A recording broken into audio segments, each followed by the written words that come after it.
Welcome sa Movie Pinoy Recap Story. Sa video na ito, ay inyong matutunghayan ang isa sa mga sikat na horror suspense movie noong 1995. Ito ang sci-fi horror thriller film na may pamagat na Species. Nagsimula ang istorya isang gabi sa isang research facility sa Utah. Isang eksperimentong nagngangalang SEAL ang inihanda nila upang tapusin sa pamamagitan ng cyanide gas. Makikita ang pinaka-leader ng mga scientist na si Javier na tila nalulungkot sa gagawin nila. Subalit sa hindi inaasahan ay bigla na lang nabasag ni SEAL ang kanyang kulungan at mabilis na tumakas sa nasabing pasilidad. Habang nasa isang tren ay walang hirap nitong tinapos ang isang lalaki at ninakaw niya ang mga gamit nito. Nang sumapit ang kinaumagahan at huminto ang tren sa isang istasyon ay inaral nito ang sistema kung paano ba ginagamit ang pera. Nagnakaw rin ulit ito ng isang bag na may lamang mga gamit. Pagkapasok sa panibagong tren ay nagnakaw ito ng pera at palihim na pumuslit sa kusina upang kumuha ng mga pagkain. Tila tuwang-tuwa ang babae sa mga bagong nalalamang bagay sa mundong ito.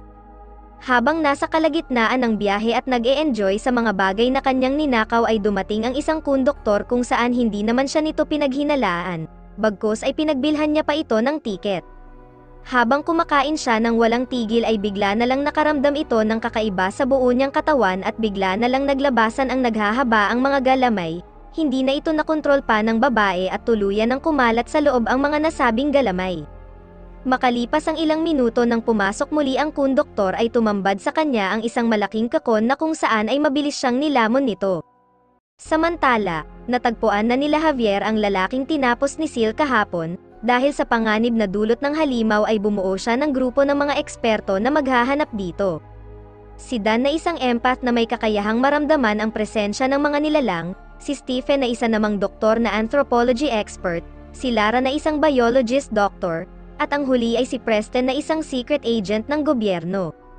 Tinipon ni Javier ang grupo upang ipaliwanag ang buong istorya ng mga nangyari. Makalipas ang 30 years ng paghahanap ng ibang buhay sa kalawakan ay nakadiskubre sila ng isang bagong alien DNA na kanilang agad na ginamit sa isang egg cell ng tao. Dahil dito ay nabuo ang nilalang na pinangalanan nilang SEAL, sa loob lang ng ilang buwan ay makikita na mabilis itong lumaki at naglabasan sa katawan nito ang mga hindi makontrol na kakayahan, kaya napagdesisyonan nilang tapusin na ito bago pa mahuli ang lahat at maging mabangis na halimaw na uubos sa lahat ng tao sa mundo. Mabalik sa tren, makikita na tuluyan ng nakumpleto ang paglaki ni SEAL, lumabas agad siya na suot ang damit ng konduktor, agad rin siyang nagpunta sa syudad upang mag-shopping ng mga gamit. Matapos makabili ng mga bagong damit ay nagtungo siya sa isang hotel kung saan napanood niya sa TV ang isang palabas kung paano nagkakaroon ng anak ang mga tao sa planetang ito. Kasabay nito ay nakita na ng grupo ang iniwang bakas at kakon ng halimaw sa tren. Mula sa mga ginawang pagsusuri ng grupo ay napagtanto nila na nagbago ng muli ang itsura at pangangatawan nito kaya lalo na silang mahihirapan na mahanap kung saan na ito sunod na nagpunta at namamalagi. Habang pabalik sa kanilang headquarters ay naisip bigla ni Laura na gumawa sila ng nilalang gamit ang nasabing DNA upang malaman nila ng husto ang mga katangian at kahinaan ng hinahanap nilang halimaw. Habang nasa experiment lab nang sinisimulan na nila ang pag-mutate sa nasabing DNA ay aksidenteng nawalan sila ng signal mula sa computer monitor kaya pumasok sila Laura upang ayusin ito. Ngunit nang bumalik ang signal ay makikita na mabilis na lumalaki ang nasabing sample. Nang isasarado na sana nila ang container nito ay aksidenteng nahulog nila ang lock at tuluyan na silang nawalan ng kontrol sa lumalaking nilalang. Kaya wala na silang nagawa pa kung hindi sunugin na lang agad ito bago pa ito maging dambuhalang halimaw. Samantala, nagtanong ang halimaw na babae kung saan siya makakahanap ng mga malulusog na kalalakihan, agad namang sinabi ng receptionist na marami siyang mahahanap sa bar na nasa labas. Nang ginamit ni SEAL ang ninakaw niyang credit card pang bayad sa hotel ay nalaman nila Javier ang lokasyon nito. Habang nasa club ay sinubukan niyang kausapin ang isang lalaki pero makikita na inunahan siya ng isang babae. Dahil sa inis ay tinapos niya ito nang magpunta ito sa banyo. Matapos nito ay nakilala niya si Robbie na agad namang pumayag na magpunta sila sa bahay nito. Ngunit habang nagsisimula na sana sila ay nawalan ng interes si SEAL nang maramdaman niya na may sakit ang lalaki. Agad niya itong tinapos nang pinilit siya nito, kasabay rin ng nangyari ay dumating na ang grupo sa nasabing hotel. Nang malaman nila nagpunta ito sa malapit na club ay naabutan na lang nila ang katawan ng babae na tinapos kanina ni SEAL. Sinabi ng isang bouncer na nakita niya ang hinahanap nilang babae na kasama ang lalaki na suking customer ng bar. Pagkatapos nilang malaman ang bahay nito ay nahuli na naman sila at wala na dito si Seal. Naisip nila na naghahanap na ang halimaw ng lalaking makakabuntis sa kanya upang magparami. Lubos na nabahala ang grupo dahil sa oras na mabuntis ito at tuluyan na silang dumami ay maaaring iyon na ang katapusan ng sangkatauhan. Samantala, umalis si Seal gamit ang nakaw na kotse ng lalaki. Makalipas ang magdamag ay nagmaneho lang siya hanggang sa maubos na ang gasolina ng kotse. Habang naglalakad ay aksidente siyang nabangga ng isang sasakyan. Ang isang lalaking nagngangalang John ay tinulungan siya at dinala siya sa ospital. Habang nagbabayad ito ay nagulat ang doktor na tumitingin sa kanya dahil sa mabilis nitong paggaling sa mga sugat at pilay.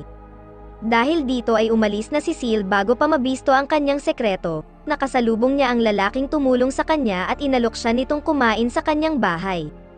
Nang makarating sa lugar ay hindi na nagsayang ang halimaw na babae at mabilis niyang sinimulan ang plano niyang magpatalpak. Sa kabilang eksena naman, nakita na ng grupo ang bagong itsura ng nilalang. Lalong nabahala ang mga eksperto dahil sa kagandahan nito ay madali lang itong makakapang-akit ng mga lalaki na kanyang magagamit sa mga maiitim nitong plano sa planeta.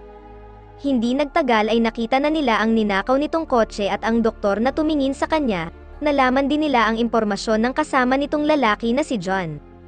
Nang maramdaman ni Seal na natunton na siya ay tinapos niya agad ang lalaki at nagtago sa mga damuhan. Nang makita ng grupo na muli na namang silang nabigo na mahuli ang halimaw na babae ay napagdesisyonan muna nilang magpahinga sa malapit na hotel sa lugar at mag-abang na lang ulit sa mga club na maaaring puntahan nito ulit kinabukasan. Pagkatapos nito ay kinuha ni Seal ang isang babae at ang kotse nito upang muli na namang makatakas, pero sa pagkakataong ito ay may naisip na plano ang halimaw na babae. Matapos nilang makarating sa bahay ng nasabing babae ay agad niya itong nilagay sa kama upang igapos at magsimulang mag-imagine na binibigyan siya ng anak ng agent na si Preston. Agad rin itong nagpunta sa kusina ng bahay upang putulin ang kanyang isang daliri at pagkatapos ay pinutol din niya ang kaparehas na daliri ng babae. Bumili din siya ng mga ilang galong gasolina at naghanap ng isang lugar na may nakatayong high voltage transformer. Pagsapit ng gabi habang naghahanap ang grupo sa isang club ay dumating si Seal sa labas at sadyang nagpahabol sa mga ito kasama ang dinukot niyang babae. Mula sa ilang minutong habulan ay dinala at binangga ni Seal ang kotse sa nasabing high voltage transformer kung saan agad namang lumikha ito ng malaking pagsabog. Agad siyang tumakas sakay ng isa pang kotse. Nang makita ng grupo ang sumabog na katawan sa kotse ay nakita nila ang daliri ni Seal. Habang nagkukulay ng buhok si Seal ay nag-celebrate ang grupo dahil akala nila ay patay na ang hinahanap nilang halimaw. Matapos ang selebrasyon ay makikita na dumating si Seal sa lugar ng may bagong kulay ang buhok dahilan upang hindi nila makilala ito. Sinundan din nito ang grupo sa kani-kanilang mga kwarto. Kanyang napili si Preston na maging binhi ng kanyang pagbubuntis pero nang palihim niya itong sinundan hanggang makarating sa kwarto nito ay makikita na busy na ito kay Laura. Palihim siyang pumasok sa katabing kwarto nito habang makikita na tila sabik na siyang makapagparami. Makalipas ang ilang minuto ay pumunta na rin si Stephen sa kanyang kwarto upang magpahinga. Pagkapasok sa loob ay laking gulat niya na naroon ang babaeng halimaw. Hindi na niya ito nakilala pa dahil sa sobrang lasing niya. Hindi na nagsayang ng oras ang halimaw at agad na sinimulan na nito ang kanyang plano. Kasabay nito ay naramdaman ni Dan na buhay pa ang babae at nasa paligid lang ito. Tinawag nito ang iba niyang kagrupo pero makikita na huli na ang lahat at nagtagumpay na ang halimaw na magkaroon ng anak sa sinapupunan. Nang mapagtanto ni Stephen ang totoong pagkatao ng babae ay tinapos na siya nito. Agad na sumugod ang grupo nang marinig ang sigaw pero makikita na nagbago na ito ng anyo at sinira ang pader upang makatakas. Matapos makakuha ng mga baril at flamethrower ay sinundan nila ang bakas nito sa isang underground tunnel sa lugar. Naging maingat sila sa ginawa nilang paghahanap dahil sa ilang segundo lang ay pwede silang tapusin ng bagong anyo ng halimaw na babae. Napagdesisyonan nila na maghati sa dalawang grupo upang mapadali ang paghahanap. Nang mapansin ni Javier na nagtatago ito sa ilalim ng tubig ay mabilis siyang sinunggaban nito. Mula sa patuloy na paghahanap ng iba ay pinasok nila ang isang malaking crack ng lupa kung saan dinala sila sa isang kuweba. Kasabay nito ay makikita na isinilang na ng halimaw ang bunga ng pakikipagtalpakan niya kanina na agad namang kumain ng daga. Nang umakyat si Dan upang hanapin ang ingay ay laking gulat niya nang makita niya ito na para bang isang normal na tao rin pero sa ilang saglit ay inatake siya nito.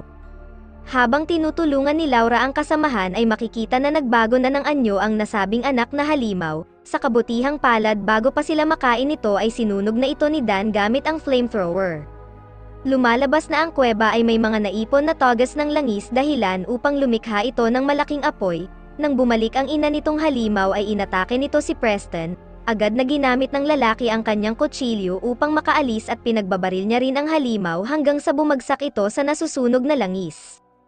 Habang tinutulungan nila si Dan ay nagawa pa ng halimaw na makuha ang paa nito, kaya agad na ginamit ni Preston ang kanyang shotgun upang tuluyan ng wakasan ang buhay ng babaeng halimaw. Matapos nito habang paalis na sila ay hindi nila alam na ang isang daga sa kuweba ay kinain pala ang putol na galamay ni Seal at nagsimulang mag-mutate sa isang bagong halimaw. Special shoutout kay Annalise Somes from Iloilo City, shoutout din sa Salem family from Guimaras Island, shoutout kay The Boy Mods Official at Cotwin Game Farm, shoutout kay John Mark Rabanest at Bogard Kaingin, sa huli shoutout kay Elvin Briones.